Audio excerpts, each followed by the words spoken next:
के देवता भगवान श्री कृष्ण के चरणों में मेरा नमन। आज इस कार्यक्रम के ऑर्गेनाइजर्स हिंदू जागरण मंच पे उपस्थित सभी महानुभाव, मेरे समक्ष बैठे मेरे भाई, मेरे सीनियर्स, मेरी माताएं, मेरी बहनें, आप सबको मेरा बहुत बहुत प्रणाम, नमस्कार। और आपने मुझ जैसे युवा को ये अवसर दिया कि मैं इस बहुत ही संवेदनशील, बहुत ही महत्वपूर्ण टॉपिक पे आपके सामने अपनी बात रखूं। इसके लिए दिल की गहराइयों से आपका बहुत बहुत धन्यवाद। और मैं पूरी कोशिश करूंगा कि जो आपने दायित्व मुझ पर सौंपा है इसका मैं शुद्ध अंतःकरण से इसका निर्वहन कर सकूं। जब वकील वर्ग की बात आती है तो जनरली ये हम लोग जो रेगुलर प्रैक्टिशनर्स हैं सुप्रीम कोर्ट में और अलग अलग कोर्ट्स में, तो हमारा जनरली काम ये है कि हम अपनी बात कोर्ट में कहते हैं और उस बात को वहीं पे कहने के बाद वो बात वहीं समाप्त हो जाती है। पर इंडियन लीगल सिस्टम में, इंडियन जुडिशरी में पिछले कुछ सालों में कुछ ऐसी चीजें हुई हैं जहां पे अब ये मैंडेटरी हो गया है कि वकील कोर्ट के अलावा लोगों के सामने भी आए और लोगों के सामने भी अपनी बात रखे, क्योंकि आपने जो अपनी ताकत है वो बहुत मजबूती से 2019 में दिखाई थी। जब राम मंदिर का फैसला आने में विलंब हो रहा था तो एक तरफ एक बार सुप्रीम कोर्ट ने कहा था कि this is not a important matter for us, और जब आपने आवाज उठाई थी कि नहीं, इसकी डे टू डे सुनवाई होनी चाहिए, इसकी रोज सुनवाई होनी चाहिए, ये बहुत महत्वपूर्ण मुद्दा है। 2 अगस्त 2019 से उसकी लगातार सुनवाई हुई थी और 40 दिन की सुनवाई के बाद सुप्रीम कोर्ट ने 9 नवंबर 2019 को अपना फैसला सुनाया।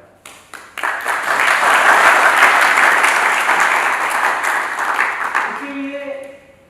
जो इतने संवेदनशील विषय हैं, क्योंकि इसमें जो स्कूल ऑफ लीगल थॉट्स, उसमें 2 तरह की बातें कही जाती है। एक तरह का थॉट प्रोसेस ये है कि जब मैटर कोर्ट में चल रहा है तो लोगों के सामने क्यों बोलना, और जो दूसरा थॉट प्रोसेस है जिसमें मैं बिलीव करता हूँ, मेरे सीनियर पिताजी बिलीव करते हैं और मुझे लगता है जिसमें सुप्रीम कोर्ट के जजमेंट्स भी आए हैं, वो ये है कि जो decision, we are not just concern with the decision, हमें सिर्फ निर्णय से मतलब नहीं है, we are also concern with the decision making process, निर्णय कैसे हो रहा है। और आज के दिन में मेरे को आपको बता के खुशी होगी, मुझे लगता है आपको खुद भी पता होगा, Gujarat high court is the very first high court in the country जहां पे जुडिशियल प्रोसीडिंग्स की लाइव स्ट्रीमिंग हुई। और सुप्रीम कोर्ट का जो जजमेंट आया था स्वप्निल त्रिपाठी के केस में, जिसमें ये बात कही गई कि sunlight is the best disinfectant, उसके बाद अब ये कवायद शुरू हो गई है जो पब्लिक इंपॉर्टेंट मैटर्स है, जो पब्लिक रिलेटेड मैटर्स है, उन सारे मामलों की लाइव टेलीकास्ट की जाए, लाइव स्ट्रीमिंग की जाए। और इसीलिए जो राम मंदिर मुद्दा है और जो काशी और अयोध्या का मुद्दा है, मैं आपके सामने बात कहना चाहता हूं कि ये जो मुद्दा है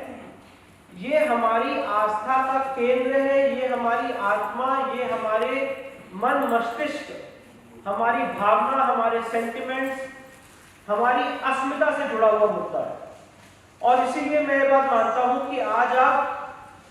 जो यहाँ पे आज हम सब लोग एकत्रित हुए हैं, डेफिनेटली उसमें जो आयोजक हैं, जो ऑर्गेनाइजर्स हैं, संध्या दीदी हैं, जितने यहाँ पे वरिष्ठ जन, उनका तो बहुत बड़ा योगदान है हम लोग को एक साथ एक मंच पे लाने का। पर जो हमारे आपके बीच में, हमारे आपके मन में मथुरा और काशी के लिए जो क्रांति, जो ज्वाला अंदर जल रही है, आज वो भी एक बहुत बड़ा कारण है कि आज हम और आप एकत्रित हुए हैं और इस बहुत महत्वपूर्ण मुद्दे पर अपनी बात कर रहे हैं, अपना संवाद करना चाहते हैं। और मुद्दा है कि अगर राम मंदिर के पूरे केस का अध्ययन किया जाए या राम मंदिर केस को पढ़ा जाए, और ये बात मैं आपके सामने बहुत ही दृढ़ता से, बहुत ही मजबूती से कहना चाहता हूं कि सिविल लॉ में सबसे मूलभूत सिद्धांत है कि कोई अपना पोजीशन ना खोए। और ये सीखने वाली बात है मथुरा, काशी और अयोध्या के लिए कि जब कभी हम अपने आराध्य की भूमि को अपने आलस्य से या अपने सेकुलरवाद के चक्कर में अगर उसका पोजीशन खो देते हैं तो जनरेशंस सदियां उसके लिए लड़ती रहती हैं। जैसे राम मंदिर के केस में जब बाबर ने 1528 में आक्रमण करके वहां पे भगवान राम के भगवान राम के भव्य मंदिर को डिमोलिश किया था, उसके बाद इतने साल लग गए 2019 9 नवंबर 2019 कितने लोगों का बलिदान हुआ, तब जाके आज हम उस भूमि को पा रहे हैं और उसके लिए भी हमने एक 5 एकड़ की ऑल्टरनेट लैंड देने जैसा आदेश भी हमें मिला। तो सवाल ये है और इसी मुद्दे को मैं आपके सामने इलैबोरेट करना चाहता हूं कि सिविल लॉ में सबसे इंपॉर्टेंट है कि हम अपना पोजेशन ना खोएं, और जब हम पोजेशन खोते हैं तो जैसे कारगिल युद्ध में हमने देखा कि 10:1 का रेशियो का डैमेज होता है, वैसे ही इन सारे केसेस में भी हमें हर दिन विलंब का सामना झेलना पड़ता है। और जो प्रतिद्वंदी है, जो इस समय पोजीशन में बैठा हुआ है, उसको आउट ऑफ पोजीशन करने के लिए एक बहुत लंबी लीगल लड़ाई लड़नी पड़ती है। जब काशी और मथुरा की बात आती है तो लोग जब भी हमें मुकदमा दायर करते हैं या इसमें आगे बातें होती हैं, अभी तो कमीशन की कार्रवाई हुई जिसका रिजल्ट आपके सामने आया, तो इस कार्रवाई से पहले बहुत सी ऐसे डेट्स और तारीख और घटनाएं होती हैं जो लोगों के डोमेन में नहीं आती, जिसमें वकील खुद जाता है, खपता है, मरता है। और वो इसलिए होता है, जो आप बात पूछते हैं और जो सवाल लोगों का होता है वो सही होता है कि भाई इसमें कितना टाइम लगेगा, क्यों, उसमें तो बहुत लंबी प्रक्रिया है, हमें इसमें विश्वास नहीं। और मैं यही बात कहना चाहता हूं कि कभी ना कभी किसी ना किसी को तो शुरुआत करनी पड़े। अगर गोपाल सिंह विशारद ने 1950 में राम मंदिर के लिए पूजा के अधिकार का मुकदमा ना दायर किया होता तो शायद आज विष्णु शंकर जैन, हरिशंकर जैन और आप सब लोग आज जो फैसला 9 नवंबर 2019 को हमने देखा है वो देखने को नहीं मिलता। तो सवाल और मुद्दा यह है कि किसी ना किसी को तो शुरुआत करनी पड़ेगी, और चाहे जितना विलंब हो, हमें उस विलंब को झेलते हुए आगे बढ़ना पड़ेगा जब तक हमें कोई पॉलिटिकल सोल्यूशन नहीं मिलता है। तो इस लीगल सोल्यूशन में आगे हमें बढ़ना ही पड़ेगा। और इसी दृष्टिकोण से, इसी भावना से राम मंदिर का केस 1989 से 2019 तक लड़ा गया, और राम मंदिर के केस में जो अनुभव हमें मिले, राम मंदिर के केस में सुप्रीम कोर्ट ने जो इंपॉर्टेंट एस्पेक्ट्स को अपहोल्ड किया हिंदू लॉ से संबंधित, उन सारे चीजों का फायदा लेते हुए, उन सारे लीगल पोजीशंस का उपयोग करते हुए काशी के केस में और मथुरा के केस में सूट्स फाइल किए गए। अब जो सबसे settled legal proposition of law है वो मैं आपके सामने रखना चाहता हूं, और उसके बाद उस थीम से, उस कंसेप्ट से मैं अपनी बात को आपके सामने आगे बढ़ाऊंगा। देखिए, बात ऐसी है कि हम ये बहुत जल्दी मान लेते हैं, अगर कोई आदमी किसी जगह नमाज पढ़ता है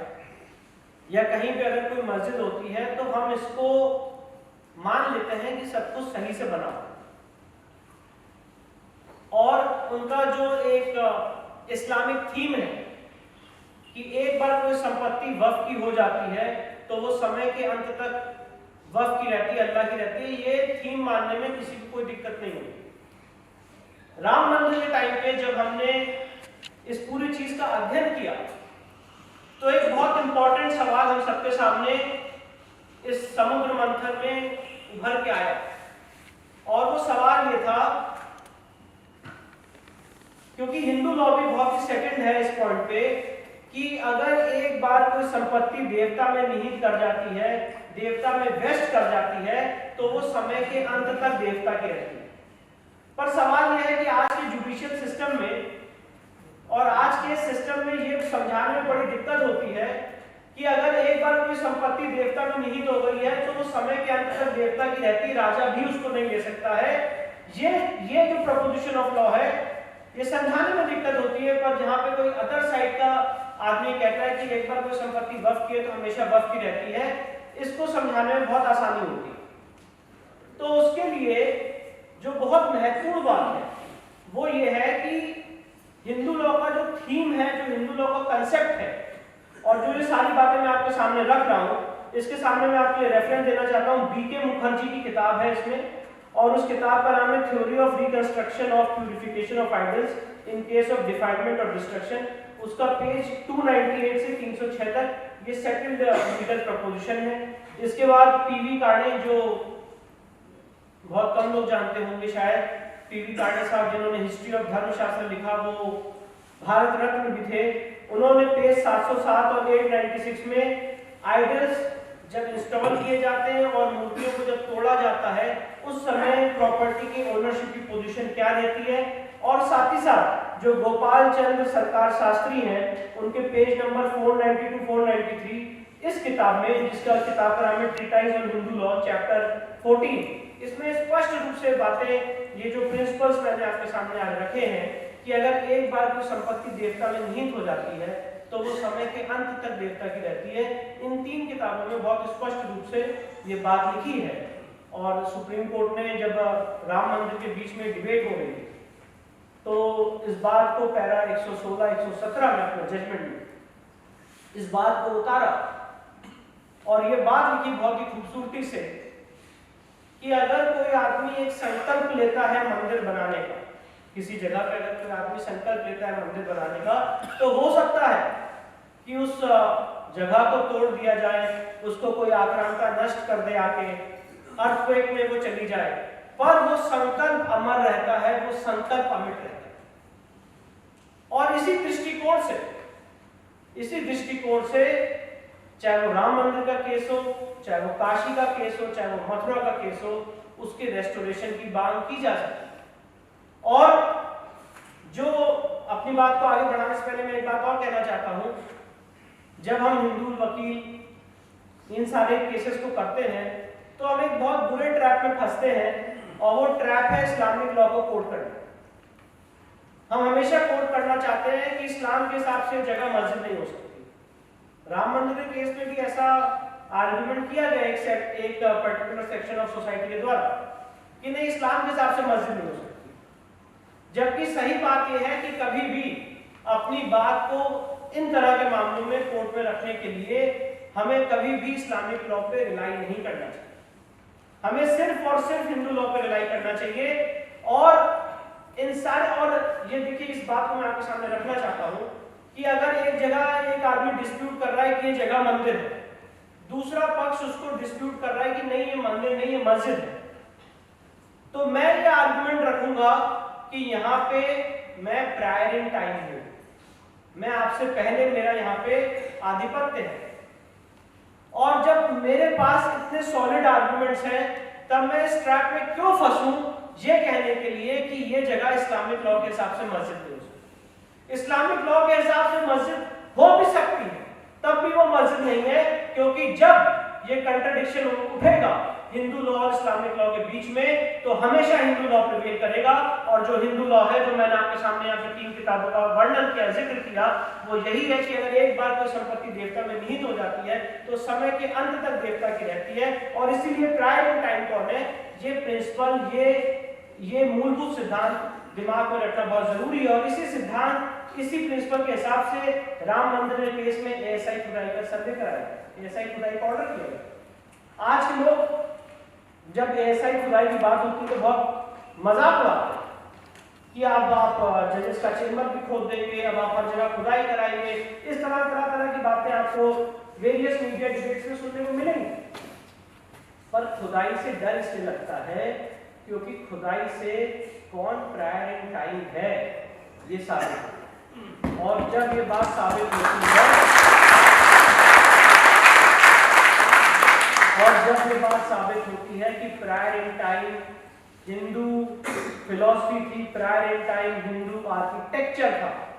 तब आप किसी भी तरह के इस्लामिक लॉ का बेनिफिट नहीं ले सकते हैं। इसीलिए खुदाई का विरोध किया गया। राम मंदिर के समय जब ये सारे डिसीजंस आए, उस डिसीजंस का हमारी लीगल टीम ने, मेरे सीनियर हरिशंकर जैन साहब ने अध्ययन किया। 30 साल उसका ओरिजिनल ट्रायल किया था, उसका अनुभव हमें मिला, उसका बेनिफिट हमें मिला। और जैसे कि आज मैं देख रहा था, जब वो यहाँ पे आए हुए थे और हिंदू जागरण मंच के विभिन्न लोगों से, पदाधिकारियों से बात कर रहे थे, सबसे पूछ रहे थे ऐसे ही एक मन में एक आइडिया फ्लोट किया है, जिसे कह सकते हैं डिवाइन एनलाइटमेंट हुआ कि भाई काशी के केस में भी हमें कुछ करना चाहिए, क्योंकि वो मुझसे हमेशा ये बात कहते रहते थे कि विष्णु काशी का बहुत महत्व है, काशी के बिना मुक्ति नहीं। तो मुझे लगता था कि वो ऐसी बातें कह रहे हैं क्योंकि ठीक है, उनका अपना एक इंडिविजुअल व्यू होगा कि वो इस तरह की भावना रखते हैं, पर ऐसा है कि नहीं है, मैं इसके लिए इतना ज़्यादा सेटिस्फाइड नहीं था। पर जब हम लोगों ने और हमारी टीम ने इसका अध्ययन किया, इस प्रपोजिशन ऑफ लॉ का, तो काशी और ये जो लड़ाई आज हम लड़ रहे हैं, वो काशी और मथुरा की जो हम लड़ाई लड़ रहे हैं, उस लड़ाई का महत्व सिर्फ ये, और ये बात भी समझना बहुत जरूरी है कि इन दोनों ही जगह मस्जिद क्यों बनाई। मैं एक बात आपके सामने बहुत स्पष्ट रूप से रखना चाहता हूं कि चाहे वो काशी हो, चाहे वो मथुरा हो, चाहे वो बाकी अन्य मंदिरों, आज वो विषय नहीं है, पर काशी और मथुरा स्पेशली, और वो बात मैं आपके सामने यहां से कुछ पुराणों का रेफरेंस दूंगा, काशी और मथुरा स्पेशली हमारे लिए पावर सेंटर्स हैं। आज अगर इस चीज को, इस नफ्स को अगर हम टटोले कि इस्लामिक आक्रांताओं ने इतने सालों में आके हमारे इन पावर सेंटर्स को, मंदिरों को ही क्यों तोड़ा, सबसे पहले आके मंदिरों को ही क्यों तोड़ा? मंदिरों को इसलिए तोड़ा क्योंकि उस समय जो मंदिर हमारे हुआ करते थे वो हमारे पावर सेंटर थे, वो हमारे आपके एकजुट एक छत में आने का एक जरिया थे, हमारे आपके बीच में कल्चरल रिलेशंस का एक सोर्स थे, हमारे आपके बीच में एक कल्चरल एजुकेशन का पार्ट थे, हमारे आपके बीच में सोशल इंटीग्रेशन का पार्ट थे, हमारे आपके बीच में सामाजिक समरसता का पार्ट थे, हमारे आपके बीच में खाना साथ बैठ के खाया जाए और आपस में आचार विचार और सारे चीजों का आदान प्रदान हो, उन सारी चीजों का अगर कोई सेंटर था तो वो हमारे मंदिर थे। और साथ ही साथ जो संस्कार हमें मिलते थे, जो एजुकेशन हमें मिलती थी, उन सब का हब मंदिर हुआ करते थे। इसीलिए जो अलाउद्दीन खिलजी हो, चाहे मोहम्मद बिन गौरी हो, चाहे जितने इस्लामिक आक्रांता हो, चाहे कुतुबुद्दीन ऐबक हो, चाहे आपके औरंगजेब हो, इन सब ने भारी मात्रा में काशी और मथुरा को इसीलिए टारगेट किया। टारगेट करने का पर्पस ये था कि हम डिवाइड हो जाए, हम डिसइंटीग्रेट हो जाए और हम अपनी सभ्यता, अपने कल्चर को भूल जाए। और काशी का क्या महत्व है, ये मैं आपके सामने कुछ श्लोक रखना चाहता हूं। और जैसे कि जेम्स प्रिंसेप ने अपनी किताब में कहा है, उनकी किताब का नाम है हिस्ट्री ऑफ इंडिया, और उसमें उन्होंने कहा है, the Vedas and shastras all testify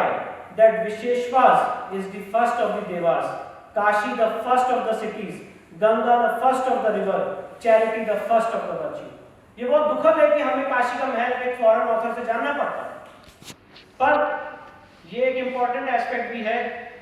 साथ ही साथ अगर आप आगे देखेंगे स्कंद पुराण का chapter number 6 page number 58 verse number 71, जो ये कहता है, all other forsaken Avimukta places are procured through Kashi. Nirvana, जिसका मतलब होता है मुक्ति, is achieved only after getting Kashi.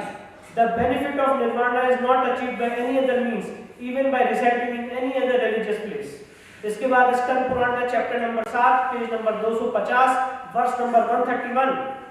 ये क्या कहता है, the Avimukta area is in the circle of 5 kos, at this place there is Vishweshwara shivling which is jyotirlinga. और ये तब का लिखा हुआ श्लोक है जब मुझे लगता है काशी और मथुरा का डिस्प्यूट चल भी नहीं रहा। स्पष्ट रूप से श्लोक लिखा हुआ है कि अविमुक्त एरिया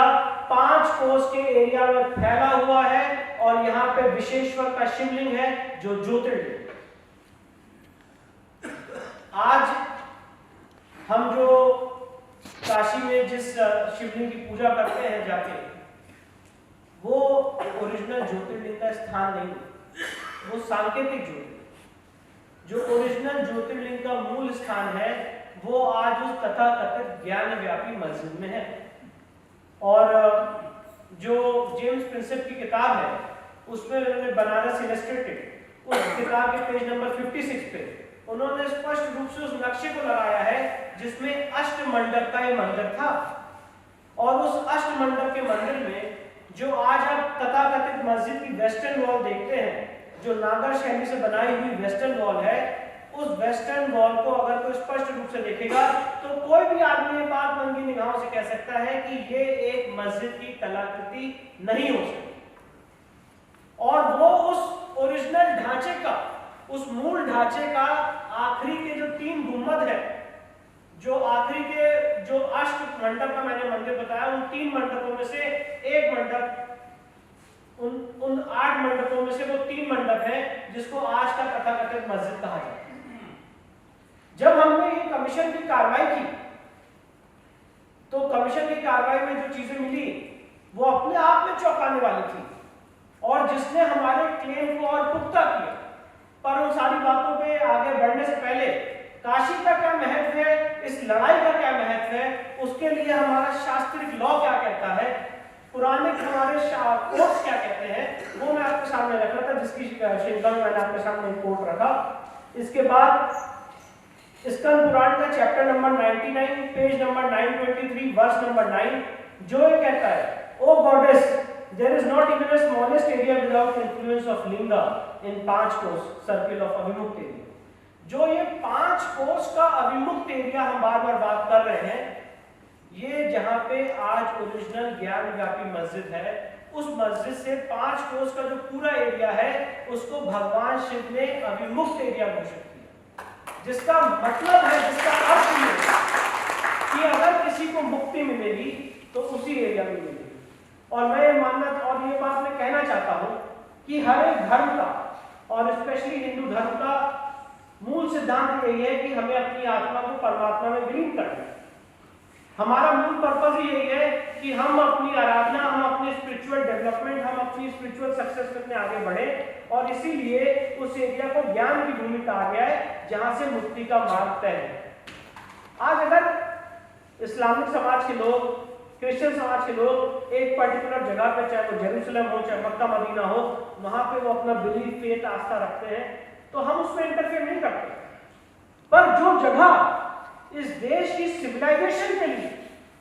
काशी को क्रेडल ऑफ द सिविलाइजेशन कहा जाता है, इस देश जहां से जब ये संसार की उत्पत्ति हुई थी उससे पहले भी काशी था, जिसको भगवान शिव ने स्वयं बसाया था और इस 5 कोस को अभिमुक्त एरिया घोषित किया था। उस एरिया के लिए आज अगर हिंदू समाज के लोग लड़ते हैं तो मुझे लगता है उस लड़ाई को कभी भी कम्युनल नहीं कहा जा सकता है। और अगर कम्युनल कहा जाता है तो मुझे गर्व है ये कहलाने में कि मैं इस चीज की कम्युनल।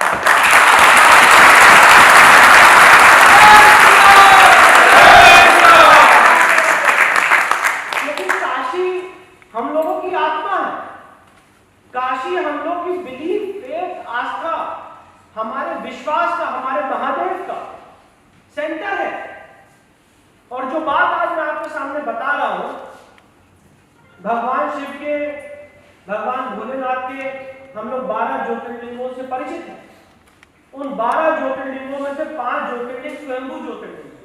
और उन 5 स्वयंभू ज्योतिर्लिंग में से सबसे पहला अगर कोई स्वयंभू ज्योतिर्लिंग है तो वो काशी का आदि विशेषवर ज्योतिर्लिंग। और जो बात मैं आपके सामने कह रहा हूं, ये सुप्रीम कोर्ट ने अपने जजमेंट में 1997 4 SCC पेज 606 में स्पष्ट रूप से लिखी हुई कि जो 5 स्वयंभू ज्योतिर्लिंग है उसमें सबसे पहला ज्योतिर्लिंग आदि विशेषवर। इसीलिए इस जगह की स्पेशल महत्वता है और इसीलिए इस जगह पे किसी भी तरह की कोई मस्जिद नहीं हो सकती। और एक बात और मैं आपके सामने वो फरमान भी पढ़ के सुनाऊंगा जहां पे एक बारबेरिक ढंग से हमारी हिंदू मंदिर को डिमोलिश किया और उसके बाद उसके ऊपर एक तथाकथित मस्जिद की तामीर की गई। इसके बाद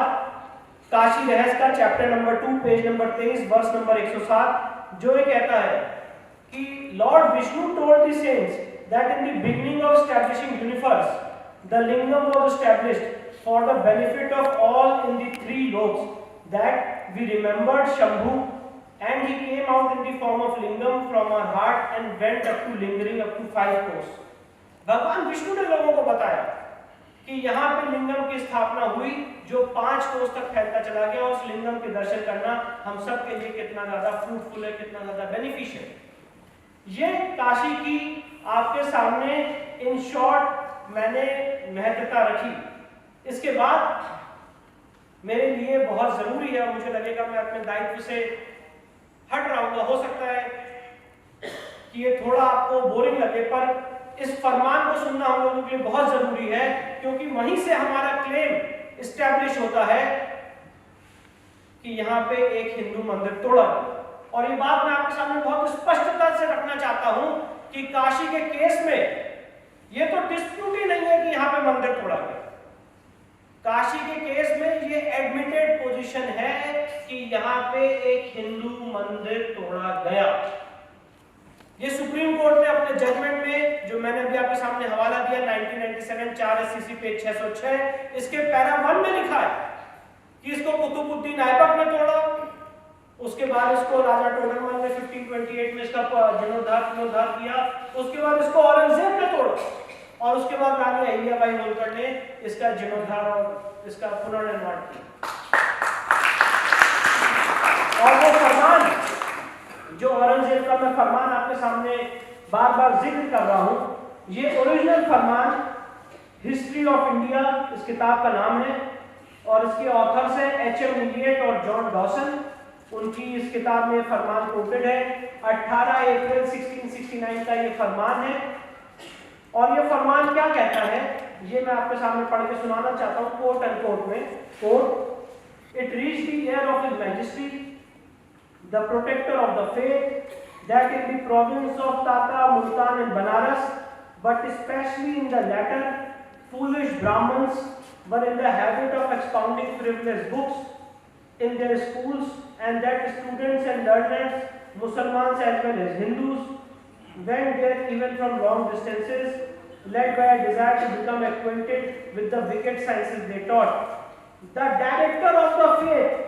consequently issued orders to all the governors of provinces of infidels, and they were strictly enjoined to put an entire stop to the teaching and practice of idolaters forms of worship. On 15 Rabiul Akhir, 2 September 1669, it was reported to His Religious Majesty, the leader of the Unitarians, that in the obedience to order, the government officer has destroyed the temple of Vishwanath at Banaras. तो बादशाह सलामत ने ये आदेश दिया था कि जो मूर्ख ब्राह्मण यहाँ पे अपनी किताबों को फैला रहे हैं और अपनी एजुकेशन को फैला रहे हैं, जाओ जाके इनकी मंदिर को तोड़ दो। और 2 सितंबर 1669 को उनको ये रिपोर्ट किया गया कि बनारस की विश्वनाथ मंदिर को ढहा दिया गया है। ये जो फरमान है ये विष्णु शंकर जैन द्वारा बनाया नहीं गया। ये फरमान, ओरिजिनल फरमान आज भी बीकानेर की म्यूजियम में है, जिसका ये ट्रांसलेशन इन दोनों महान हिस्टोरियंस ने किया है जो इस हिस्ट्री बुक में है। और साथ ही साथ एविडेंस एक्ट की सेक्शन 57 द्वारा इस हिस्टोरिकल बुक की लीगल वैल्यू है, एविडेंटरी वैल्यू है, इसीलिए उस पर्सपेक्टिव से मैं आपके सामने कोट कर रहा हूं। अब सवाल ये बनता है कि जहां पे क्लिंचिंग डॉक्यूमेंट्री एविडेंस हो, क्लिंचिंग डॉक्यूमेंट्री एविडेंस हो कि यहाँ पे मंदिर तोड़ के मस्जिद बनाया गया है, तो क्या कोई आदमी ये सवाल इस देश में नहीं पूछ सकता है कि अगर आपने मेरे मंदिर को तोड़ा है तो इस संवैधानिक इंडिया में, इस इंडिपेंडेंट इंडिया में मुझे उसको रेस्टोर करने का राइट है कि नहीं? और अगर मुझे उसको रेस्टोर करने का राइट है तो मैं सिविल सूट क्यों नहीं फाइल? पर आप देखिए कितनी बड़ी विडंबना है, और जो आपका दर्द है वो दर्द हमारा भी है कि काशी के केस में एक सिविल सूट 1991 में फाइल किया गया और इस समय हम 2022 में हैं। पिछले करीब 32 सालों से केस इसी बात पे लटका हुआ है मुस्लिम पक्ष द्वारा कि ये केस पोषणीय है कि नहीं, क्योंकि प्लेसेस ऑफ वर्शिप एक्ट बना दिया गया। ओरिजिनली जब ये सूट फाइल किया गया तो सिविल जज महोदय ने, क्योंकि प्लेसेस ऑफ वर्शिप एक्ट से बाहर, इसके अगेंस्ट हिंदू पक्ष डिस्ट्रिक्ट जज साहब के सामने गया है। डिस्ट्रिक्ट जज साहब ने फाइंडिंग दी हिंदुओं के पक्ष में और उन्होंने होल्ड किया कि नहीं ये केस आगे चल सकता है कि 15 अगस्त 1947 को क्या स्थिति थी वो केस में एविडेंस में देखा जाएगा। और इस ऑर्डर के अगेंस्ट मुस्लिम पक्ष 1997 में रिवीजन में दिया है और रिवीजन इलाहाबाद हाई कोर्ट में 1997 से आज तक पेंडिंग है। बीच में एक बार सुनवाई हुई थी, फैसला रिजर्व हुआ था और फिर वो जजमेंट को रिलीज कर दिया गया और दोबारा उसकी सुनवाई हुई। आज इसीलिए हम आपके सामने आए कि आज नीड ऑफ द आवर है इन कार्यक्रमों के माध्यम से एकजुट होने की, इसके बारे में विचारों का आदान प्रदान करने की और एक सिरे से एक सूत्र बन के ये मांग करने की कि इस मामले का जल्द से जल्द त्वरित न्याय इसका निर्णय किया जाए। और देखिए कितनी बड़ी विडंबना है कि अगर आज एक जगह नदी में पोल्यूशन है कि नहीं है, कचरा जमा है कि नहीं है, आपके कंज्यूमर डिस्प्यूट्स है कि नहीं है, आपने कोई सामान अगर ज्यादा लिया है कि नहीं लिया है, उसके लिए स्पेशल ट्राइब्यूनल्स बने हुए, national green tribunal, consumer forums. अगर 5 करोड़ रुपए से ऊपर तक का हम इस समय फैकल्टी ऑफ कॉमर्स में बैठे हैं तो 5 करोड़ रुपए से ऊपर तक का अगर कोई डिस्प्यूट है तो वो सीधे नेशनल कंज्यूमर फोरम में जाएगा, जहां पे सुप्रीम कोर्ट के रिटायर्ड जजेस उसको सुनेंगे, देखेंगे। पर जो मेरे आराध्य का डिस्प्यूट है, जो शायद हम सबकी आत्मा से बसा हुआ डिस्प्यूट है, उसके लिए हमें सिविल कोर्ट जाना पड़ता है और एक बहुत लंबी लीगल लड़ाई झेलनी पड़ती है। आज ये मुद्दा कि इस सारे मामले का त्वरित न्याय हो, जल्द से जल्द न्याय हो, ये एक बहुत बड़ा विषय है जिसके लिए हमें आपको मिलकर काम करना है। पर साथ ही साथ मैं बात रखना चाहता हूं काशी के केस में कि जिस तरह से यहां पे मंदिर को डिमोलिश किया गया और जब डिमोलिश करने का प्रूफ मिला तो मैं अभी आपके सामने अपने जो केस के फैक्ट्स हैं वो रखने के बाद मुस्लिम पक्ष ने किस तरह से यहाँ पे प्लेसेस ऑफ वर्शिप एक्ट को उसकी दलील दी, जो बहुत ही चर्चित एक्ट है जिसको हम सबने सुना, और वफ एक्ट की दलील दी, और वो दोनों एक्ट कैसे यहाँ पे नहीं अप्लाई होते हैं वो भी मैं अपने इसको आगे डील करूंगा। पर हमारा क्या केस है ये मैं आपके सामने रख रहा हूं। और इसी क्रम में जैसे मैंने आपको ये फरमान पढ़ के सुनाया, इसके बाद एक घटना ऐसी हुई कि काशी के केस में आप देखिए कि हिंदू जनता का कितना वहां पे बिलीफ, फेथ और आस्था थी उस जगह के लिए कि डिमोलिशन होने के बाद भी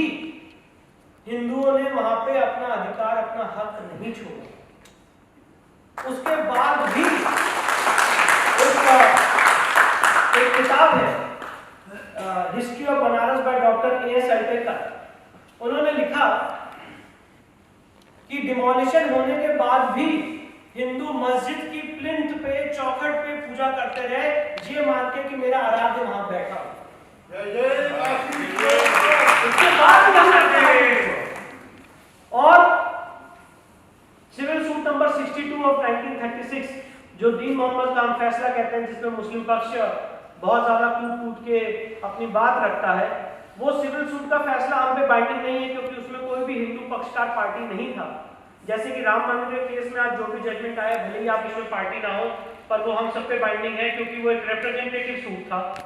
उसमें समाज के जो उच्च लोग थे, जो नुमाइंदे थे, वो उसमें पार्टी बने थे और इसीलिए रिप्रेजेंटेटिव सूट में अगर कोई ऑर्डर 1 रूल 8 का सूट होता है तो उसका जो भी जजमेंट होता है वो सब पे बाइंडिंग होता है। पर दीन मोहम्मद का केस रिप्रेजेंटेटिव सूट नहीं था, वो मुस्लिम पक्ष ने सिर्फ और सिर्फ ब्रिटिश सरकार के खिलाफ फाइल किया था इसी काशी ज्ञान व्यापी मस्जिद मंदिर को लेकर। और उस समय ब्रिटिश सरकार ने 12 हिंदू पक्षकारों की गवाही कराई और उन 12 हिंदू पक्षकारों ने बहुत जबरदस्त गवाही दी थी कोर्ट के पटल पे,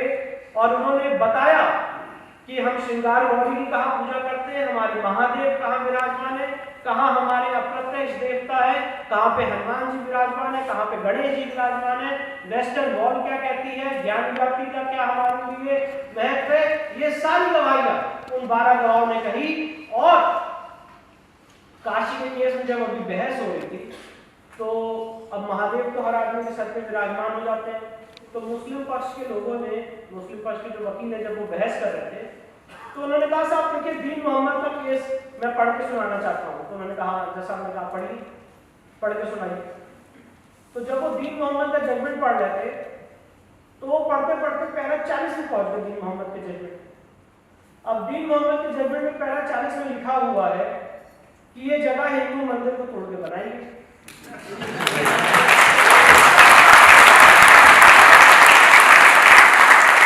दीन मोहम्मद के जजमेंट में पैरा 40 में लिखा हुआ है कि ये जगह वक्फ संपत्ति नहीं है,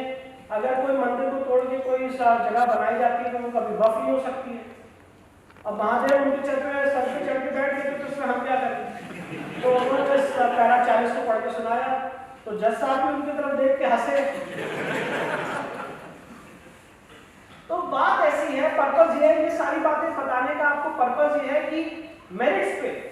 हमारा केस आज किस पटल पे खड़ा हुआ है और हम हार रहे हैं तो सिर्फ और सिर्फ डिले की वजह से हार रहे हैं। अगर आज हम और आप संगठित हो जाए तो इस केस में मेरिट्स भरपूर है और जो एस्टैब्लिश कर सकता है कि वो किसी भी एंगल से एक मस्जिद नहीं है, वो महाजिद है, वो मस्जिद है। हमें क्या करना है इसके बारे में बताइए, आप प्रपोज करें। जी मैं उसी बात कर रहा हूँ। तो जैसे कि मैंने आपको बताया कि यहाँ पे इतने लोगों की गवाही हुई है दीन मोहम्मद के जजमेंट में। दीन मोहम्मद के जजमेंट में जो हिंदुओं के पक्ष में फाइंडिंग आई है वो भी सारी चीजें मैंने आपके सामने रखी। और साथ ही साथ 1809 में जो उस समय के काशी के डिस्ट्रिक्ट मजिस्ट्रेट थे, उनका नाम है मिस्टर वॉटसन, उन्होंने पत्र लिखा और पत्र लिख के सरकार से कहा कि ये जगह हिंदुओं को, हमें ऐसा लगता है, सौंप दे दीजिए। मैं आपको ये बता रहा हूँ कि उस समय के डिस्ट्रिक्ट मजिस्ट्रेट ने एक चिट्ठी लिखी थी। साथ ही साथ जो मैंने आपको सारे सिविल सूट्स और सारे जिक्र किए, इसके बाद काशी के केस में एक सबसे इंपॉर्टेंट लिंब ऑफ आर्गुमेंट हमारा है। जब मैं इस पूरे मसले को लेके टीवी डिबेट्स और ये सारी चीजें चल रही थी तो मैं टीवी डिबेट में गया जिसमें कांग्रेस के प्रवक्ता आए हुए थे और बहुत चीख चिल्ला के बात कर रहे थे, आपने कम्युनिज्म, आपने देश का सेक्युलरिज्म तोड़ दिया है, आपने इस देश के लोगों को आग में झोंक दिया है, ये कर दिया, वो कर दिया। तो मैंने उनसे एक सवाल पूछा, मैंने कहा यूपी सरकार ने 1983 में काशी विश्वनाथ एक्ट को पास किया, जिस एक्ट का नाम है यूपी काशी विश्वनाथ एक्ट 1983। उस समय कांग्रेस पार्टी की सरकार, और वो एक्ट बड़ा मजेदार है। ये जो ज्ञान है, ये जो ओरिजिनल ज्ञान है, मैंने उनसे बात कही कि आप हमें बोल रहे हैं कम्युनिज्म और सेक्युलरिज्म की सारी बातें और थ्योरी समझा रहे हैं, पर ये जो बात है कि ओरिजिनल मंदिर की जगह ये नहीं है और ओरिजिनल मंदिर का मूल स्थान आज की तथाकथित मस्जिद है, ये इस यूपी सरकार के एक्ट में लिखी है। जो यूपी काशी विश्वनाथ एक्ट है उसकी सेक्शन 4 सब क्लॉज 9 चीख के बात कहता है मंदिर मतलब, ये मैं आपके सामने पढ़ के सुनाना चाहता हूं, ये बहुत इंपॉर्टेंट डेफिनेशन है। Temple means temple of Adi Visheshwar, popularly known as Shri Kashi Vishwanath temple, situated at city of Varanasi, which is used as a place of public religious worship and dedicated to or for the benefit of or used as a right by the Hindus as a place of public religious worship of the Jyotirlinga, Jyotirlinga शब्द का इस्तेमाल किया है, and includes all subordinate temples, जो मंदिर के अंदर subordinate temples हैं, shrines, sub shrines, asthan of all other images and deities, mandaps, wells, tanks and other necessary structures. तो जो आज मंडप और कुआं हम जो सारी चीजें देख रहे हैं, ये तो इस मस्जिद में है, ये तो यहाँ पे है ही नहीं। तो इसीलिए जो यूपी लेजिस्लेचर है 1983 में इस तथाकथित मस्जिद को ऑलरेडी ज्ञानव्यापी मंदिर घोषित कर चुकी है। तो अब सवाल सिर्फ और सिर्फ इसमें पोजेशन लेने का है, क्योंकि इस समय हम इस पर्पस के लिए, इस केस के लिए आउट ऑफ पोजीशन है। और ये सारी बातें मैंने आपको 1983 तक बताई। इसके बाद नवंबर 1993 में उस समय की मुलायम सिंह सरकार ने हिंदुओं के साथ बहुत बड़ी जाति और अत्याचार करते हुए इस पूरी जगह को एक बैरिकेडिंग में ले लिया। पूरी जगह मतलब जो तथाकथित मस्जिद परिसर है उसको बैरिकेडिंग में ले लिया, और जो व्यास परिवार उस मस्जिद के अंदर, उस मस्जिद के तहखाने में पूजा कर रहा था, उनको पोजीशन से बाहर फेंक दिया। ये नवंबर 1993 की घटना है। अगर पोजीशन से बाहर ना फेंका होता, बैरिकेडिंग नहीं की होती, तो आज भी हम उस तथाकथित मस्जिद के तहखाने में जिसमें हमने कमीशन किया था, वहां पे आज भी हम पूजा कर रहे हैं, जो ठीक नंदी से सामने है। पर मैं बात कहना चाहता हूं कि आपने जो एक शेर यहां से दिल्ली भेजा है,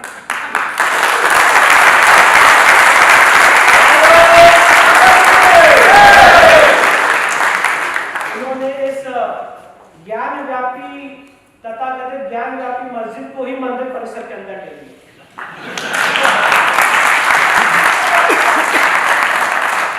मुलायम सिंह सरकार ने एक ऐसी योजना क्रिएट की थी कि ज्ञान व्यापी मस्जिद के जो वेस्टर्न साइड पे मां श्रृंगार गौरी का विग्रह है, उसकी अगर हिंदुओं को पूजा करनी होती थी तो सिर्फ साल में एक बार पूजा करनी थी, हर साल परमिशन लेनी पड़ती थी। उसके बाद मां श्रृंगार गौरी की पूजा मस्जिद के वेस्टर्न साइड में, तथाकथित मस्जिद के वेस्टर्न साइड में विग्रह पे की जाती है। पर आपने जो शेर भेजा, उनकी लाठी ऐसी है कि उसमें आवाज भी नहीं निकलती है। उन्होंने एक ऐसे कॉरिडोर का निर्माण किया कि अब हम हर दिन पूजा कर सकते।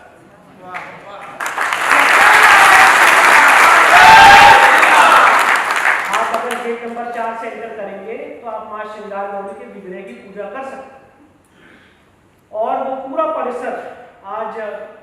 मंदिर परिसर के अंदर आ चुका है। उसके लिए एक स्पेशल परिषद बैठा है जिसे डेवलपमेंट बोर्ड कहते हैं, जो उसका ख्याल रखता है, उसका देख रखाव करता है। तो ये सारी बातें बताने का आपके सामने पर्पस ये था कि ये in short, in glimpse Hindu पक्ष का केस है, हिंदू पक्ष की एविडेंसेस हैं, हिंदू पक्ष के तथ्य हैं, जिसके आधार पे ज्ञान व्यापी का केस मोटा मोटा उसमें डिटेल समय के अभाव के कारण मैं उसमें नहीं जा रहा। पर अब मैंने तो आपको इतने फैक्ट्स बताए, पर आज तक आपने कभी भी मुस्लिम पक्ष का क्या केस है सुना ही नहीं हो। सिर्फ और सिर्फ एक ही defence, places of worship act से, ये बार्ड है, प्लेसेस ऑफ वर्शिप एक्ट से केस नहीं चलना चाहिए, हमने यही सुना होगा। किसने बनाया, कब बनाया, कब वफ हुआ, बैरन लैंड में बना कि नहीं बना, इस्लामिक लॉ को फॉलो किया गया कि नहीं किया गया, इस पे इनका वर्जन 0 है। और उसका कारण यह है कि जब हमने इस श्रृंगार गौरी और भगवान आदि विशेश्वर के लिए मुकदमा फाइल किया, तो जब हमने मुकदमा फाइल किया तो हमने इसकी कमीशन की मांग की। जज साहब ने हमारी मांग को मानते हुए कमीशन की कार्रवाई का ऑर्डर किया। इसमें कमीशन की कार्रवाई की गई। जब 6 तारीख को और 7 तारीख को कमीशन की कार्रवाई हुई, तो 7 तारीख को कमीशन की कार्रवाई के दौरान, और मैं बात इसलिए कहना चाहता हूं कि वह ये क्यों नहीं मस्जिद है, ये मस्जिद क्यों नहीं है और इस कमीशन का क्या रेलेवेंस है, ये बहुत इंपॉर्टेंट बात है। कमीशन होना क्यों जरूरी था और कमीशन का विरोध क्यों? क्योंकि जब हमने सूट फाइल किया तो ऑनरेबल सिविल जज सीनियर डिवीजन साहब माननीय वैद्यका साहब ने सिविल सूट को एडमिट किया, उसमें कमीशन का ऑर्डर किया। कमीशन का जब ऑर्डर किया तो हमने दरखास्त की थी कमीशन की जो पूरी कार्रवाई है ये वीडियोग्राफ भी कराई जाए, फोटोग्राफ भी कराई जाए कि कोर्ट के पटल पे आज की वस्तु स्थिति क्या है वो आ सके। उसका भी उन्होंने आदेश किया। मुस्लिम पक्ष ने इस पूरी प्रक्रिया से विरोध जताते हुए इस पूरी प्रक्रिया के खिलाफ वो हाईकोर्ट में 21 अप्रैल 2022 को इलाहाबाद हाईकोर्ट ने उनकी पिटीशन रिजेक्ट कर दी और कहा कि नहीं, कमीशन की कार्रवाई की जाएगी, ये चलेगी कमीशन की कार्रवाई। उस ऑर्डर के अगेंस्ट वो सुप्रीम कोर्ट नहीं गए, इस बात को मार्क कर दिया, और उन्होंने कमीशन में पार्टिसिपेट किया। और पार्टिसिपेट ही नहीं किया, पार्टिसिपेट करने से पहले मॉबोक्रेसी की पूरी योजना बनी और 4 और 5 तारीख से धमकी आना शुरू हो गई कि हम यहाँ पे कमीशन नहीं होने देंगे,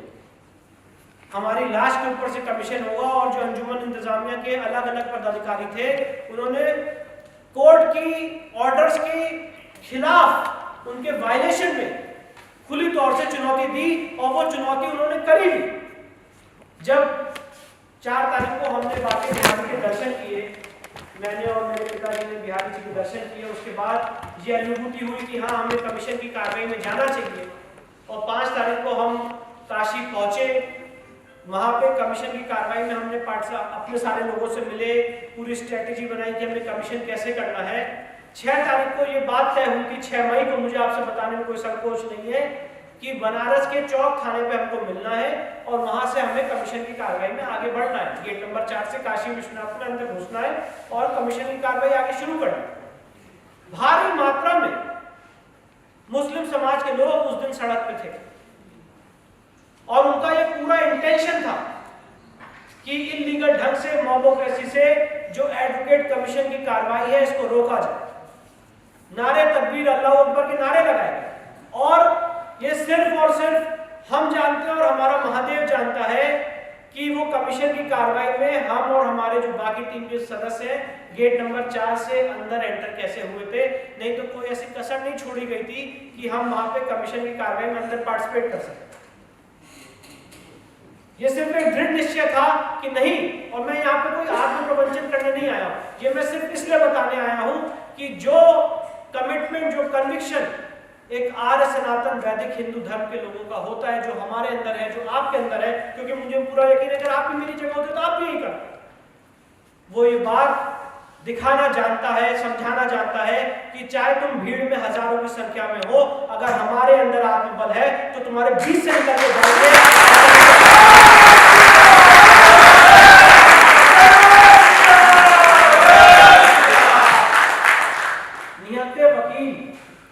उन सारी भीड़ के बीच में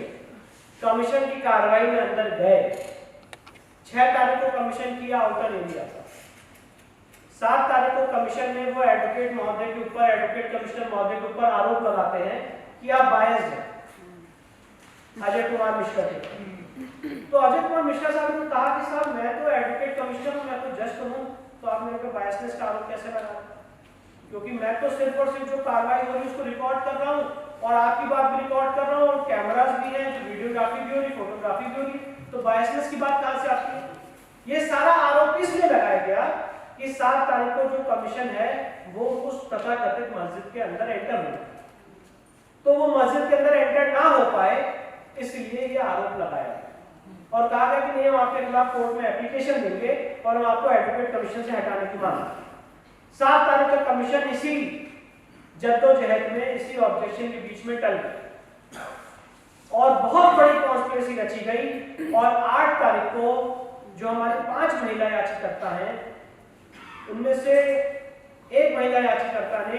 ये बयान जारी किया कि हम ज्ञान व्यापी केस के संदर्भ में अपना केस विड्रॉ करेंगे। और एक ऐसा माहौल बनाया गया देश में कि नहीं, विष्णु शंकर जैन, हरिशंकर जैन को इस केस से हटा दिया गया है और ये केस विड्रॉ हो गया। मैंने अपनी बाकी 4 महिला याचिकाकर्ताओं से, और आज मैं उनको नमन करना चाहता हूं,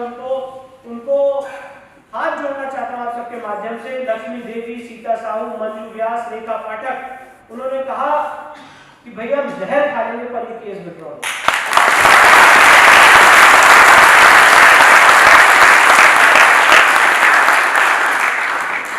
क्योंकि मैं और मेरे पिताजी हमेशा ऐसी चीज में जाने जाते हैं कि या तो हम केस फाइल करते नहीं, और अगर केस फाइल करते हैं तो कॉम्प्रोमाइज करना और केस को विड्रॉ करना हमारी डिक्शनरी में है ही।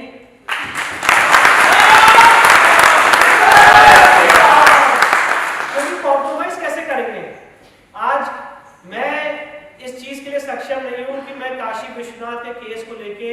या मथुरा के कृष्ण जन्मभूमि के केस को लेके जो मेरे आराध्य है उससे किसी भी विधर्मी से टेबल पे बैठ के कॉम्प्रोमाइज की बातें करें। किस तरह की कॉम्प्रोमाइज की बातें होती हैं? कोई आदमी पहले इलीगल पोजीशन में मेरे घर पे घुस जाए और उसके बाद उससे कॉम्प्रोमाइज की बात की जाए कि भैया आधा आप रख लो आधा हम रख लो, तो वो पूरा कॉम्प्रोमाइज का सिस्टम ही गलत है। इसीलिए हमारा ऐसा मानना है कि इस तरह के केसेस में अगर कॉम्प्रोमाइज होना है तो टेबल पे तब बैठेंगे जब आप ये बात मानोगे कि आप जो इतने दिन तक बैठे थे यहाँ पे वो गलत बैठे थे, और माफी मांगने के लिए अगर आते हो तब कॉम्प्रोमाइज के टेबल पे बैठेंगे।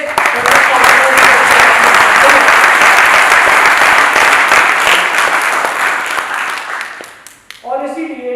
जो हमारी 4 महिला याचिकाकर्ता उन्होंने कहा हम केस अपना विड्रॉ नहीं करेंगे। जो मुस्लिम पक्ष ने ऑब्जेक्शन किया था एडवोकेट कमीशन को हटाने का, और साथ ही साथ जो ऑब्जेक्शन किया था कि मस्जिद के अंदर जाने का ऑर्डर कोर्ट का स्पष्ट नहीं है, 12 मई 2022 को सिविल जज सीनियर डिवीजन साहब ने कहा कि ताला तोड़ के चाहे ताला काट के आप उस मस्जिद परिसर के अंदर जाइए। हमारा पहले का ऑर्डर बहुत स्पष्ट है और इसीलिए मस्जिद के अंदर जाने का डायरेक्ट ऑर्डर फिर से दोबारा किया और 2 और एडवोकेट कमिश्नर्स को नियुक्त किया। 14, 15, 16 मई को 3 दिन कमीशन की कार्रवाई रखी गई। और मैं ये बात क्यों कहना चाहता हूं कि वो ज्ञान व्यापी मस्जिद नहीं है, वो ज्ञान व्यापी मंदिर है। पहली बात तो ज्ञान व्यापी और मस्जिद का कोई संबंध नहीं है, आपस में ही ये दो एक विरोधाभासक शब्द है। और जब हमने उस तथाकथित मस्जिद का कमीशन किया तो जब तहखाने खुले तो एक एक तहखाने में जो राज है वो खुलते चले गए और तब समझ में आया कि इसीलिए इस कमीशन का विरोध किया है। जो तथाकथित मस्जिद है उसके नीचे जो खंबे हैं, जो पिलर हैं, वो हिंदू मंदिर और हिंदू सभ्यता के खंबे और पिलर। कोई देख के नहीं कह सकता है कि इस्लामिक आर्किटेक्चर। संस्कृत के श्लोक लिखे हुए, हिंदू देवी देवताओं के चित्र बने हुए। जो आप पुराने मंदिरों में जाते हैं जो देवी देवताओं को रखने के आले होते हैं वो छोटे छोटे आले बने हुए हैं जिसमें स्पष्ट रूप से समझ में आ रहा है कि छेनी हथौड़ी से देवी देवताओं की मूर्तियां तोड़ी गई हैं और भारी मात्रा में पुताई करके उसको दबाने की कोशिश की गई। उसके बाद जब मस्जिद के ऊपर हम गुंबद पे गए तो ऐसा पहला गुंबद मैंने अपने जीवन में किसी मस्जिद में देखा जहां गुंबद के नीचे गुंबद है। हिंदू मंदिर जो मैंने आपको बताया कि अष्टमंडप का मंदिर था, तो ओरिजिनल जो मंदिर का गुंबद था, शिखर था, उसको काट के उसके ऊपर ये 3 गुंबद बनाए गए। वो सब हमने अपने एडवोकेट कमीशन की कार्रवाई में रिकॉर्ड किया। और इसके बाद जब 16 तारीख को जब 15 तारीख को हम मस्जिद की फर्स्ट फ्लोर पे पहुंचे उस तथाकथित वजू एरिया में, तो मैंने उस समय वहां के जो केयर टेकर थे एजाज भाई, उनसे मैंने कहा, जब मैंने वो वजू एरिया के पास गया तो मुझे बीचों बीच एक गोल आकार की दीवार दिखी। तो मैंने कहा कि मैं इसमें देखना चाहता हूँ इसमें क्या है। तो उन्होंने कहा इसमें क्या देखेंगे, तो मुझे लगा चोर की धार में जैसे तिनका होता है वैसे ही कुछ यहाँ पे है। तो मैंने कहा इसका पानी कम करिए, हम इसको देखना चाहते हैं। तो उन्होंने कहा नहीं, यहाँ पे बहुत सारी मछलियाँ मर जाए। तो फिर मैंने शासन से अनुरोध किया कि आप ऐसी व्यवस्था बनाइए कि उनकी मछलियाँ भी ना मरें और हम इस एरिया को कमीशन भी कर सकें। राज्य सरकार ने बहुत सहयोग किया। अगले दिन पूरे ऑक्सीजन की व्यवस्था की गई। 16 तारीख को वजू एरिया में पानी 2 फीट कम किया गया और जब पानी 2 फीट कम किया गया तो वहाँ पे मछलियों को रखने के लिए ऑक्सीजन प्रोवाइड किया गया। और जब वहाँ पे हम गए और हमने उस बीचों बीच उस जगह को देखा तो माफ करिएगा, मैं अपने आप को रोक नहीं पाया और मेरे अंदर का वकील थोड़े समय के लिए मर गया। मैं चीख उठा, मैं चिल्ला उठा, नमः पार्वती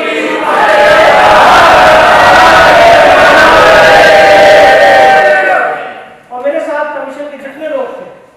उस ऐतिहासिक क्षण को भूल नहीं पाए। उन्होंने अपने महादेव को, अपने आराध्य को नमस्कार किया, उनको स्पर्श किया, पिसी हुई चीनी से उनका हमने अभिषेक किया और उसी समय कसम खाई कि आज और ये क्षण, ये आखिरी क्षण है जब हमारे महादेव की बेअदबी हुई है और उनके साथ ये अपमानजनक स्थिति में रहे। आज के आज इस शिवलिंग को हम इस जगह से, इस वजू एरिया से, यहाँ पे और वजू हम नहीं होने देंगे।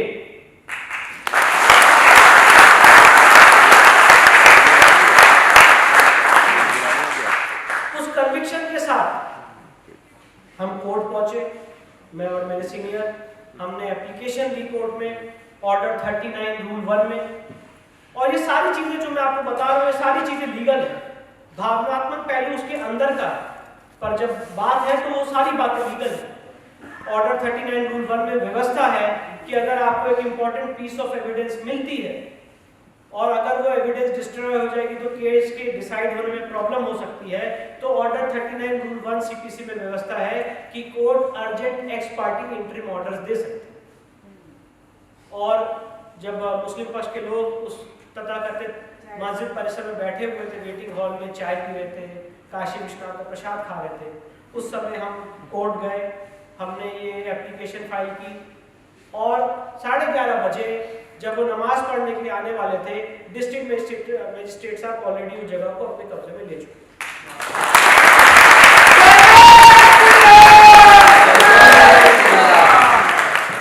कोर्ट ने x parte interim order pass किया और ये कहा कि जहां पे शिवलिंग मिला है वो एरिया सील रहेगा और सीआरपीएफ की जो प्रोटेक्शन फोर्स है वो उस जगह को कॉर्डन ऑफ करेगी और उस जगह को देखेगी। इस ऑर्डर के अगेंस्ट मुस्लिम पक्ष, जो सिविल जज सीनियर डिवीजन का ऑर्डर है, इसके अगेंस्ट मुस्लिम पक्ष सुप्रीम कोर्ट। जनरली हमें तो ये पढ़ाया गया है, सिखाया गया है कि अगर सिविल जज सीनियर डिवीजन साहब कोई ऑर्डर पास करते हैं तो उसके अगेंस्ट आप डिस्ट्रिक्ट जज साहब के सामने जाते हैं, फिर हाई कोर्ट जाते हैं, फिर सुप्रीम कोर्ट जाते हैं। और अगर शायद मैं ऐसा कोई पिटीशन फाइल करता तो 2-3-5 लाख की कॉस्ट लग जाती और कितने लोग अलग अलग बातें सुनाते हैं वो अलग बात, पर उनके लिए लॉ थोड़ा सा अलग है, तो वो सीधे सुप्रीम कोर्ट पहुंच गए। पर सुप्रीम कोर्ट जब वो पहुंच गए तो कभी कभी कहावत होती ब्लेसिंग इन डिस्गाइज। वहां पे हमारे एक और गुजराती शेर बैठे थे और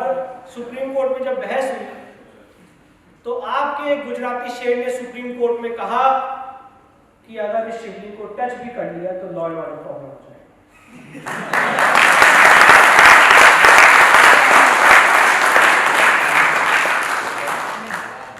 और इंडिया की लीगल हिस्ट्री में ऐसा पहली बार हुआ है कि एक सिविल जज सीनियर डिवीजन के ऑर्डर को सुप्रीम कोर्ट ने अपने ऑर्डर में सब्स्टिट्यूट किया, मर्ज किया और ये कहा जहां पे शिवलिंग मिला है वो एरिया सील रहेगा, प्रोटेक्टेड रहेगा। आपको वजू करना है तो आप उसके लिए बाहर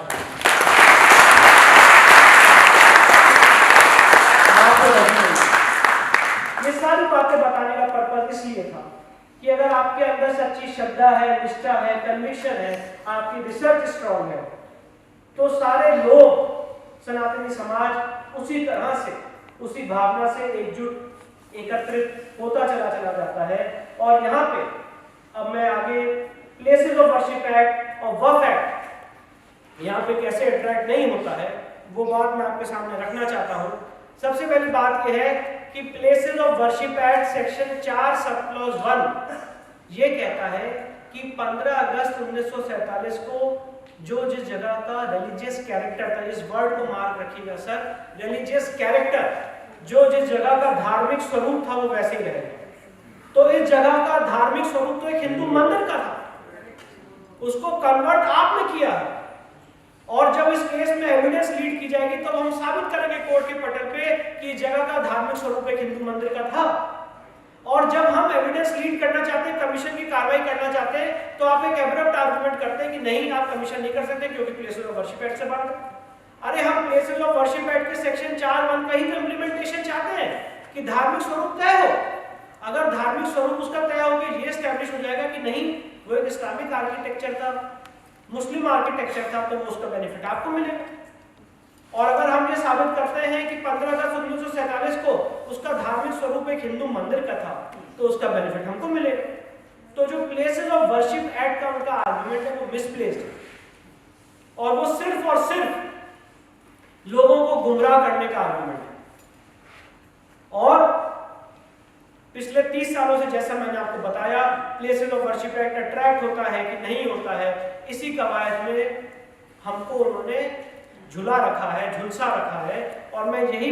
लीगल आर्गुमेंट हमने डेवलप किया इस प्लेसेस ऑफ वर्शिप एक्ट के जिन से हम बाहर निकले। और जब हमने उसके सेक्शन 4(1) का अध्ययन किया तो वो स्पष्ट रूप से ही कहता है कि जो जिस जगह का रिलीजियस कैरेक्टर था, धार्मिक स्वरूप था, 15 अगस्त 1947 को वो वही रहेगा। और धार्मिक स्वरूप तय कैसे होगा, ना मेरी बातों से तय होगा ना उनकी बातों से तय होगा, वो कोर्ट के पटल पे एविडेंस लीड करके तय होगा। पर आप केस भी आगे नहीं चलने देना चाहते, आप चाहते हो कि केस यही का यही खत्म हो जाए, आप कोई आर्गुमेंट ही नहीं देना चाहते। और जब इस पूरे केस के दौरान बहस हुई तो एक आर्गुमेंट आया कि नहीं, ये वक्फ प्रॉपर्टी, आपको वक्फ ट्राइब्यूनल जाना चाहिए। और उसके लिए उन्होंने कहा कि ये वक्फ नंबर 100 है, वक्फ नंबर 100 के रूप में दर्ज है। जब हमने मिनिस्ट्री ऑफ माइनॉरिटी अफेयर से वक्फ का डेटा निकाला कि इस प्रॉपर्टी के लिए जो उन्होंने वक्फ के रूप में दर्ज किया है, ना उसका कोई वाकिफ है, कब इसको वक्फ क्रिएट किया ये पता नहीं है, कब इसका गजट नोटिफिकेशन हुआ ये पता नहीं है, सेक्शन 5 वक्फ एक्ट का अप्लाई नहीं होता है, बस कह दिया कि ये वक्फ प्रॉपर्टी है इसलिए आप वक्फ ट्राइब्यूनल जाइए। तो ये सारी बातें हमने वहां पे कोर्ट के सामने अपनी बहस में रखी हैं। 18 अगस्त को, इसी 18 अगस्त को मामला कोर्ट में लगा है। हम वो अपने आर्गुमेंट्स कर चुके हैं, हम अपने आर्गुमेंट्स कर चुके हैं, उन्होंने रिजॉइंडर के टाइम लिया है। इन द मीन टाइम जो उनके वकील थे अभयनाथ यादव साहब, वो गुजर गए, तो उनको फर्दर टाइम दिया गया है और हमें पूरी उम्मीद है कि 18 अगस्त को इस मामले में बहस क्लोज होगी और उसके बाद कोर्ट अपना फैसला सुनाएगा मेंटेनेबिलिटी पे और फिर ये केस आगे बढ़ेगा। पर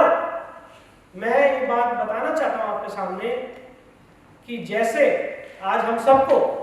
एक पत्र लिखिए जिस भी माध्यम से ये मांग करनी है कि जिस तरह से कमर्शियल डिस्प्यूट के लिए इतनी तवज्जो दी जाती है, उसके लिए स्पेशल ट्राइब्यूनल बनाया जाता है और उसके लिए सीधे फर्स्ट अपील प्रोवाइड की जाती है, तो जो इस तरह के डिस्प्यूट है जहाँ पे सेंसिटिविटीज इन्वॉल्व है, जहाँ पे लोगों की भावनाएं इन्वॉल्व है, जो हमारे आराध्य देव से जुड़ा हुआ मसला है, उसके लिए भी स्पेशल ट्राइब्यूनल बनने चाहिए जिसकी फर्स्ट अपील सुप्रीम कोर्ट जानी चाहिए, जैसे एनजीटी में हो सकता है, जैसे नेशनल कंज्यूमर फोरम में हो सकता है। तो इस तरह का भी एक पैनल सेटअप करना चाहिए और टाइम बाउंड मैनर में उसका फैसला आना चाहिए। साथ ही साथ अपनी बात को क्लोज करने से पहले मथुरा कृष्ण जन्मभूमि के केस में भी मैं आपको कुछ फैक्ट्स रखना चाहता हूं और उसके बाद मुझे लगता है मैंने काफी समय ले लिया, पर जैसे कि मथुरा कृष्ण जन्मभूमि का मुकदमा था, पिछले करीब जैसे यहाँ पे मैंने आपको फरमान पढ़ के सुनाया औरंगजेब का, ठीक वैसे ही फरमान मथुरा में श्री कृष्ण जन्मभूमि मुकदमे का भी है, औरंगजेब का फरमान है जिसे जडुनाथ सरकार ने कोट किया है, ट्रांसलेट किया ओरिजिनल पर्शियन से, वहां पे भी मंदिर को तोड़ने का फरमान है। और श्री कृष्ण जन्मभूमि के केस में सबसे शॉर्ट में बात बताना चाहता हूं कि इस जगह का स्वामित्व, ओनरशिप ऑन पेपर हिंदुओं की है।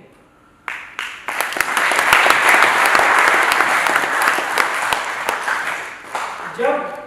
1669 में इंडिया कंपनी आई, ईस्ट इंडिया कंपनी आई, उन्होंने जगह को टेक ओवर किया और 1815 में श्री कृष्ण जन्मभूमि की 13.37 एकड़ लैंड, 1815 में श्री कृष्ण जन्मभूमि की 13.37 एकड़ लैंड की ब्रिटिश सरकार ने नीलामी की और जो बनारस के राजा हैं उन्होंने उस नीलामी में उस जमीन को खरीदा और उसके बाद कालांतर में जो राजा पट्टिमन के वंशज हैं राय किशन दास और राय हरिदास, उन्होंने उस जमीन को पंडित मदन मोहन मालवीय जी को डोनेट किया 13,400 रुपये में, क्योंकि कुछ उनके ऊपर कर्ज था, तो इसीलिए उस जमीन का मूल्यांकन 13,400 रुपये किया गया जो उस समय के सेठ ने दिया और वो जमीन पंडित मदन मोहन मालवीय जी को दी गई, क्योंकि पंडित जी का ये सपना था, पंडित मदन मोहन मालवीय जी का, कि वहाँ पे भव्य श्री कृष्ण जन्मभूमि मंदिर बने और उनका पुनर्निर्माण हो। इसके बाद इन द मीन टाइम पंडित जी का निधन हो गया, पर अपने निधन से पहले पंडित जी ये पूरी जमीन, पूरी संपत्ति श्री कृष्ण जन्मभूमि ट्रस्ट को दे चुके थे। ये बात याद रखना बहुत इंपॉर्टेंट है। सारी जमीन पंडित जी ने श्री कृष्ण जन्मभूमि ट्रस्ट को दे दी थी और 1951 में जिस ट्रस्ट का निर्माण हुआ था वो ट्रस्ट लोगों से चंदा जुटा रहा था, लोगों से संपर्क कर रहा था मंदिर निर्माण के लिए। और जैसे कि हमारे यहाँ हमेशा से होता है कि अपने ही धोखा देते हैं, कुछ वैसा ही श्री कृष्ण जन्मभूमि की इसमें हमने देखा। 1958 में एक फर्जी संस्था जो बहुत ही मिलती जुलती नाम की है, श्री कृष्ण जन्मभूमि सेवा संस्थान का गठन किया गया। श्री कृष्ण जन्मभूमि सेवा संस्थान ने 1964 में एक सिविल सूट दायर किया और सिविल सूट दायर करके ये बात कही कि मुस्लिम पक्ष के लोग इस जमीन में काफी हद तक घुस आ रहे हैं, इसलिए उनको रोका जाए। और जो अभी मैंने आपके सामने कॉम्प्रोमाइज़ की बात कही, उसी तरह का कॉम्प्रोमाइज़ 12 अक्टूबर 1968 को किया गया और उसमें ये उन्होंने मान लिया कि जहाँ तक आप आ गए हैं ठीक है और जहाँ तक हम मौजूद हैं हम रहेंगे। जब हमने अब ये जो बात है मैंने तो आपको बहुत सिंपल ढंग से बताई और इसीलिए आज मैं सिर्फ इसलिए इनकी तारीफ नहीं करना चाहता हूँ क्योंकि मेरे पिताजी ये जो कागजों को फटे कागजों को पढ़ के उसमें इतनी सच्ची श्रद्धा और निष्ठा रख के माँ सरस्वती का आशीर्वाद पाके इस जो जिन से बाहर निकले, ये माननीय हरिशंकर जैन साहब की मेहनत थी जो 3 महीने 4 महीने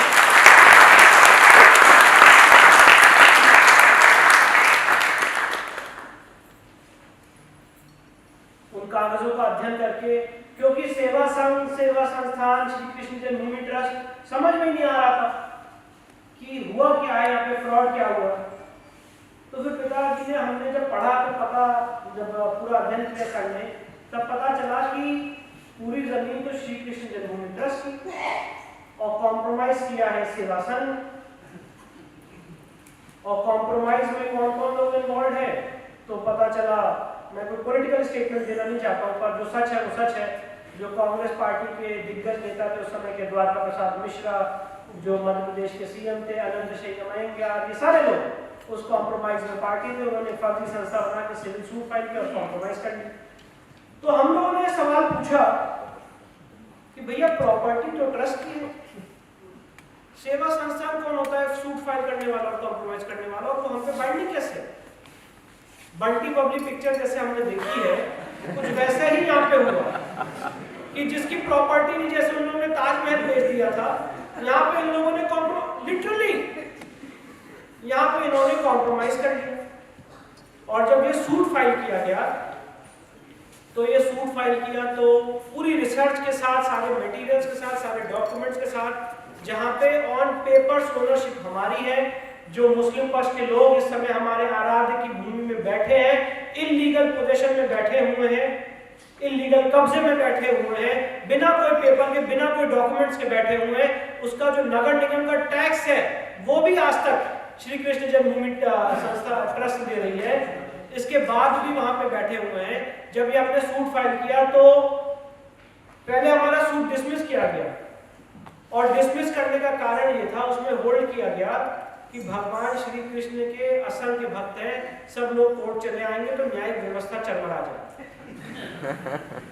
तो हमने इस ऑर्डर के अगेंस्ट डिस्ट्रिक्ट कोर्ट में अपील फाइल की और हमने यही कहा कि सुप्रीम कोर्ट ने राम मंदिर के केस में ये होल्ड किया है कि भक्त और भगवान दोनों अगर ट्रस्टीज नेग्लिजेंट रहे हैं तो उनकी प्रॉपर्टी को सेव करने के लिए आगे आ सकते हैं। और वो सारी रिसर्च पैरा 354 से हमने कोर्ट के सामने रखी। 45 हियरिंग, मेरे पिताजी उस वहाँ पे गए दिल्ली से मथुरा बराबर, अपने स्वास्थ्य के कारणों को भी लेते हुए, कभी कोर्ट में गए, कभी कंडोलेंस हो गई तो कभी वापस आ गए, कभी एडजमेंट हो गया, पर हर निष्काम भाव से उस काम को बढ़ाते हुए अपने आराध्य के लिए, अपने ईश्वर के लिए बराबर जाते रहे और फल भी वही मिला। अभी रिसेंटली डिस्ट्रिक्ट जज साहब ने ये होल्ड किया कि जो सिविल जज सीनियर डिवीजन का ऑर्डर है वो गलत है, इनको राइट टू सू है, यहाँ पे places of worship act attract नहीं होता है और हमारा सूट दर्ज किया।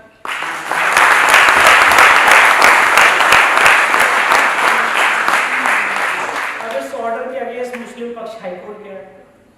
और हाईकोर्ट में झूठ बोल, गलत स्टेटमेंट दी कि यहाँ की वैल्यूएशन 20 लाख से ज्यादा, 25 लाख से ज्यादा थी, इसलिए डिस्ट्रिक्ट जज के यहाँ नहीं जाना चाहिए था। ये सारी बातें बोल के उन्होंने स्टे ऑर्डर लिया है। पर अभी हम लोग दोबारा जाएंगे और स्टे ऑर्डर वेकेट कराएंगे और उसके बाद इसका ट्रायल आगे बढ़ाएंगे। तो ये प्रक्रिया चलती रहेगी। पर ये सारी बातें बताने का पर्पज ये था कि आज हम कहाँ खड़े हैं, हमारे केस के क्या मेरिट्स हैं, ये हमें और आपको पता होना चाहिए। क्योंकि ये जो लड़ाई है ये किसी दो इंडिविजुअल की नहीं है, ये पूरे समाज की है। जिस भावना से हम अपने आराध्य के लिए लड़ रहे हैं, अगर आज उस भावना में आपका आशीर्वाद, आपकी शक्ति इसमें मिल जाएगी तो ये काम और गति से आगे बढ़ेगा। मैं एक बात और कहना चाहता हूँ कि ये जो पूरी बातें हमने आपके सामने रखी, जनरली मेरी कभी आदत नहीं रही इतनी बोलने की, और पिताजी के सामने तो मैं और ज़्यादा नहीं बोल सकता। और एक और मेरे गॉडफादर है माननीय पुष्पेन जी, उनके सामने और नहीं बोला जाता। तो उन सब ने मिलकर एक ऐसा दायित्व दे दिया कि नहीं, पुष्पेन जी ने कहा कि नहीं आपको जाके बोलना। और इस पूरी लड़ाई में, इस पूरी भागीदारी में पुष्पेन जी ने ये कहा कि विष्णु, हमारा पर्पस ये है, ट्रस्ट इंडिया फाउंडेशन का पर्पस ये है। और जब मैं आज पिछले 3 दिन में वडोदरा आया तो पुष्पेन जी का क्या व्यक्तित्व है, मुझे वैसे तो उनसे काफ़ी नज़दीकियाँ हैं, काफ़ी मिलता रहता हूँ उनसे हमेशा ज्ञान लेता रहता है, पर लोगों में उनके लिए कितना प्यार है, कितना सम्मान है, वडोदरा में आके पता चला। हर एक आदमी उनको उतने ही लगाव से देखता है। और उन्होंने ये कहा कि विष्णु, जैसे आज आप लोगों को बता रहे हैं, मैं चाहता हूँ कि ऐसे अलग अलग लोग इस मुद्दे पे, इस टॉपिक पे बोलना शुरू करें, इस ज्ञान को बांटिए कि और लोगों में मल्टीप्लाई होता रहे, और ये जो क्रांति है, ये क्रांति की आग पूरे देश में फैले। इसके लिए पुष्पेन जी ने बहुत बड़ा योगदान दिया। उनके संगठन ट्रस्ट इंडिया फाउंडेशन को हमारी पूरी जिम्मेदारी बनती है कि हम उसको और मजबूत करें, उसको और स्ट्रॉन्ग करें, क्योंकि आज ये जितनी लड़ाई हम लोग लड़ रहे हैं, इस सारी लड़ाइयों में पुष्पेन जी, ट्रस्ट इंडिया फाउंडेशन, इन सब का बहुत बड़ा आशीर्वाद, बहुत बड़ा योगदान रहा है। और मुझे लगता है कि अगर उनका आशीर्वाद और आप सबका आशीर्वाद ऐसे बना रहेगा तो काशी मथुरा एक दिन हम जरूर स्वतंत्र करा कर रहेंगे।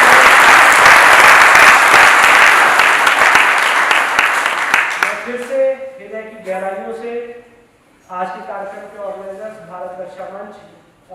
हिंदू जागरण मंच, सबको बहुत बहुत धन्यवाद, बधाई देना चाहता हूँ कि आपने मुझे इतने पेशेंटली सुना। बहुत बहुत